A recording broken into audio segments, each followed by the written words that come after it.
Hello बच्चों, चलिए प्रश्न को देखते हैं। प्रश्न है हमारे पास, यदि 3 प्लस 2 आयोटा गुणा साइन थीटा बटा 1 माइनस 2 आयोटा गुणा साइन थीटा वास्तविक है तो थीटा का व्यापक मान है। प्रश्न के हमें चार विकल्प दिए हैं ए बी सी डी, जिनमें से हमें एक सही विकल्प का चयन करना है। चलिए सर्वप्रथम हम प्रश्न के लिए मुख्य अवधारणा लिखते हैं। मुख्य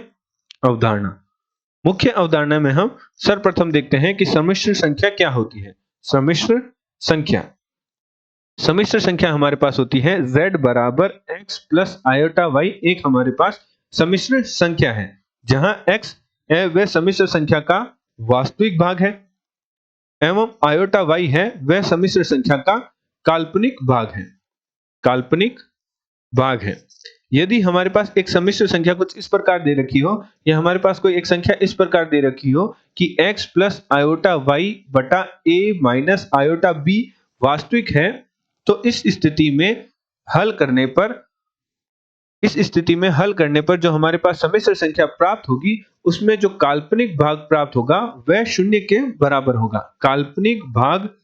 सम्मिश्र संख्या का काल्पनिक भाग शून्य के बराबर होगा। सम्मिश्र संख्या का काल्पनिक भाग शून्य के बराबर होगा। अतः प्रश्नानुसार प्रश्न में हमारे पास सम्मिश्र संख्या दे रखी है, जो दे रखी है 3 प्लस 2 आयोटा गुणा साइन थीटा बटा हमारे पास दे रखा है 1 माइनस 2 आयोटा गुणा साइन थीटा। तो चलिए सर्वप्रथम हम सम्मिश्र संख्या के रूप में लिखते हैं, अर्थात काल्पनिक भाग और वास्तविक भाग के रूप में लिखते हैं, जिसके लिए हम हर का परिमेयकरण कर देते हैं। तो हम लिखते हैं हर का परिमेयकरण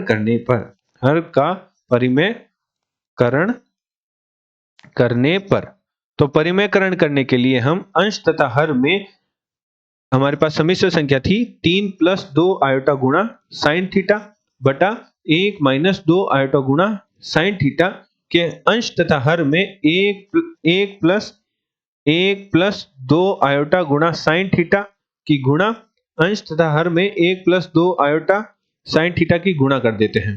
तो हम हर में तो हमारे पास एक सूत्र लग जाएगा, जो कि हमारे पास लगेगा a माइनस बी गुणा a प्लस बी का सूत्र, जो कि बराबर होता है a का वर्ग माइनस b का वर्ग एवं आयोटा के वर्ग का मान बराबर होता है माइनस 1 के। तो निम्न मानों की सहायता से हम हर को हल करेंगे तथा जो हमारा अंश है उसमें हम गुणा करते हुए हल करेंगे। तो हमारे पास जो अंश में तो प्राप्त होगा 3 प्लस 2 आयोटा साइन थीटा की गुणा होगी 1 प्लस 2 आयोटा साइन थीटा से, एवं हमारे पास जो हर है उसमें तो हमारे पास a का वर्ग माइनस b के वर्ग का सूत्र लग जाएगा।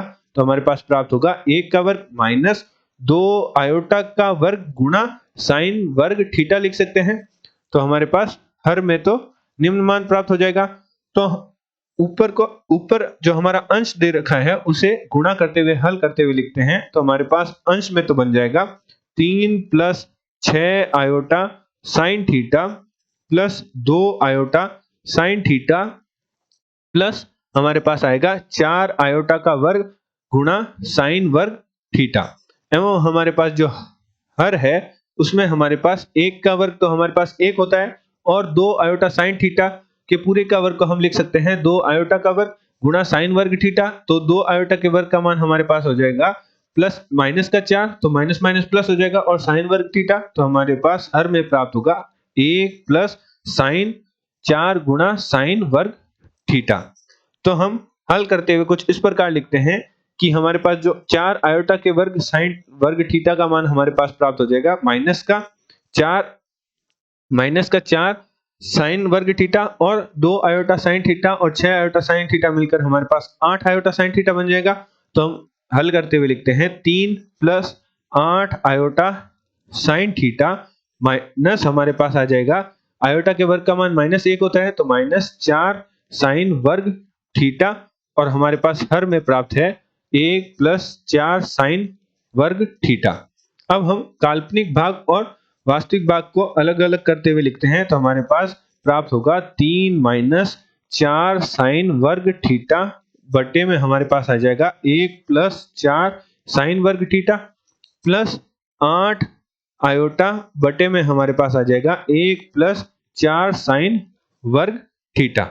चूंकि हमें प्रश्न में दे रखा था कि वास्तविक है, वास्तविक मान दे रखा है, मान है, अतः जो काल्पनिक भाग है सम्मिश्र संख्या का काल्पनिक भाग शून्य के बराबर होगा। तो हमारे पास सम्मिश्र संख्या का काल्पनिक भाग है वो है 8/1 प्लस 8 गुना साइन थीटा है हमारे पास। यहां हमारे पास 8 गुना साइन थीटा आयोटा।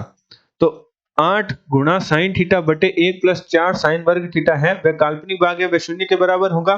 तो हमारे पास प्राप्त होगा 8 गुना साइन थीटा बटे हमारे पास है 1 प्लस 4 साइन वर्ग थीटा बराबर शून्य के। तो हमारे पास जो हर है उसे गुणा में भेज देंगे तो शून्य हो जाएगा। तो हमारे पास प्राप्त होगा 8 साइन थीटा बराबर शून्य। तो हमारे पास साइन थीटा बराबर प्राप्त होगा शून्य के बराबर।